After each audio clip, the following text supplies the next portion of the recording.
नवी दिल्लीमध्ये काँग्रेस वर्किंग कमिटीची आता खलबत सुरू झालेली आहे। 4 राज्यांमध्ये जो पराभव झाला त्या संदर्भात आता काँग्रेस विचार मंथन करतंय आणि त्या संदर्भात आता बैठकीमध्ये नेमकं काँग्रेसचं काय ठरतंय हे बघणं तितकंच महत्त्वाचं असेल।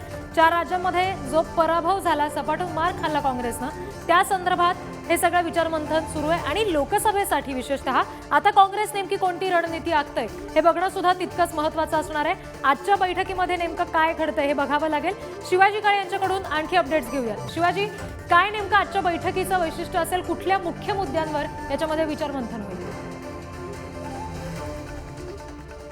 5 राज्यांच्या निवडणुकीमध्ये काँग्रेसने पराभव जरी झाला असला तरी त्यांचं जे मतदान आहे, मतांचा टक्का जो आहे तो आजही कायम आहे।